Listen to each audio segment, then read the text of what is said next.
A gnose, como dito pelo mestre instalado, o irmão Albert Pike, é a essência e o miolo da maçonaria.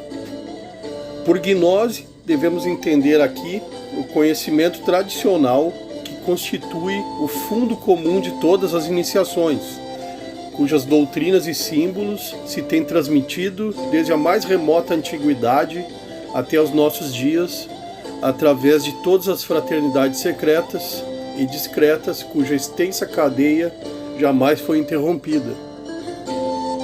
Toda doutrina esotérica pode unicamente transmitir-se por meio de uma iniciação, e cada iniciação inclui necessariamente várias fases sucessivas, às quais correspondem outros tantos graus diferentes. Tais graus e fases podem ser reduzidos, em última instância, sempre a 3.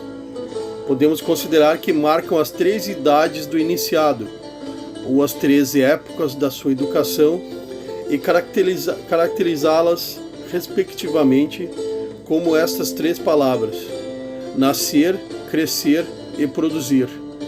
A esse respeito, o irmão Oswald Wirth escreveu: a iniciação maçônica tem como objetivo iluminar os homens, a fim de ensinar-lhes a trabalhar utilmente, em plena conformidade com as finalidades mesmas de sua existência. Para iluminar os homens, em primeiro lugar, se faz necessário liberá-los de tudo o que pode impedi-los de ver a luz. Isso se consegue submetendo-os a certas purificações destinadas a eliminar as escórias heterogêneas causadas da opacidade das estruturas protetoras do núcleo espiritual humano. Quando as mesmas se tornam cristalinas, sua perfeita transparência deixa penetrar os raios da luz exterior até ao centro consciente do iniciado. Todo o seu ser, então, se satura progressivamente até chegar a converter-se num iluminado, no sentido mais elevado da palavra, vale dizer um adepto, transformado já num foco irradiante de luz. Consequentemente, a iniciação maçônica contempla 3 fases distintas, consagradas sucessivamente ao descobrimento, à assimilação e à propagação da luz. Estas fases estão representadas pelo grau de aprendiz, companheiro e mestre, que correspondem à tripla missão dos maçons, que consiste em buscar primeiro, para possuir depois e, finalmente, difundir a luz. O número desses graus é fixo, não poderia haver nem mais nem menos que 3. A invenção de diversos sistemas chamados de altos graus levou a confundir os graus iniciáticos, estritamente limitados a 3. Os graus iniciáticos correspondem ao triplo programa perseguido pela iniciação maçônica. Esotericamente levam à solução das 3 questões do enigma da esfinge: de onde viemos, quem somos e para onde vamos? E com isto respondem a tudo quanto pode interessar ao homem. São imutáveis em seus caracteres fundamentais e formam em sua trindade um todo acabado, ao qual nada pode subtrair nem agregar. Os graus de aprendiz e de companheiro são os 2 pilares que sustentam o mestrado. Os estados transitórios da iniciação permitem ao iniciado penetrar com mais ou menos profundidade no esoterismo de cada grau. Daí resulta um número indefinido de maneiras distintas de se aprender os graus de aprendiz, de companheiro e de mestre. Pode-se aprendê-los em seu significado exterior, isto é, pode-se entender a letra e não a compreensão. Na maçonaria, como em todas as partes, há, sob esse aspecto, muitos que foram chamados e poucos eleitos, já que somente os verdadeiros iniciados lhes é dado a conhecer o espírito íntimo dos graus iniciáticos. Nem todos chegam, por outra parte, com igual êxito. Pouquíssimos apenas logram superar a ignorância esotérica sem marchar de maneira decidida até o conhecimento integral, até a gnose perfeita.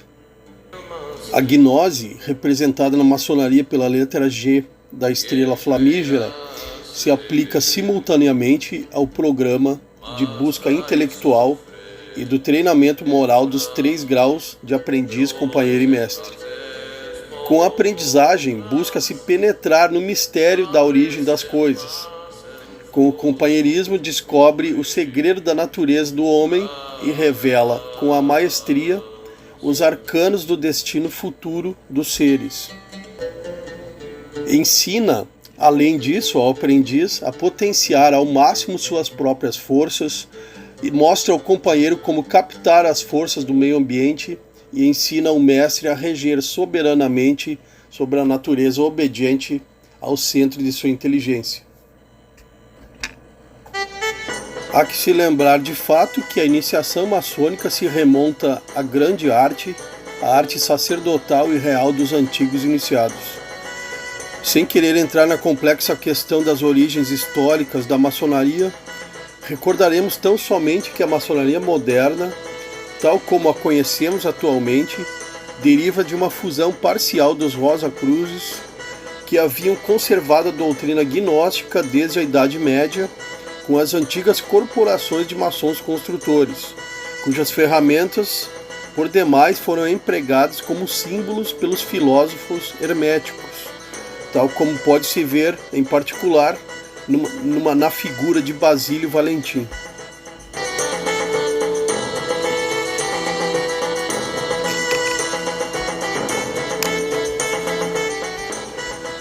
Mas deixando por um momento de lado o ponto de vista restrito do gnosticismo, por nossa parte faremos repetir no feito de que a iniciação maçônica, como toda iniciação, tem como fim a conquista do conhecimento integral, que é a gnose do verdadeiro sentido da palavra.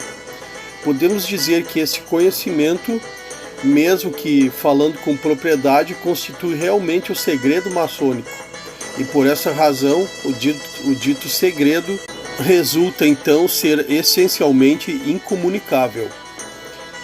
Para concluir, e a fim de evitar qualquer mal-entendido, agregaremos que, para nós, a maçonaria não pode nem deve sujeitar-se a nenhuma opinião filosófica particular, que ela não é mais espiritualista que materialista, nem tampouco mais deísta que ateia ou panteísta, no sentido que habitualmente se atribuiu a essas diversas denominações, posto que ela deve ser pura e simplesmente a maçonaria. Cada um dos seus membros, ao entrar no templo, deve despojar-se de sua personalidade profana e fazer uma abstração de quanto seja dos princípios fundamentais da maçonaria. Princípios estes que devem unir-se ao redor de todos os irmãos para trabalhar em comum na grande obra da construção universal.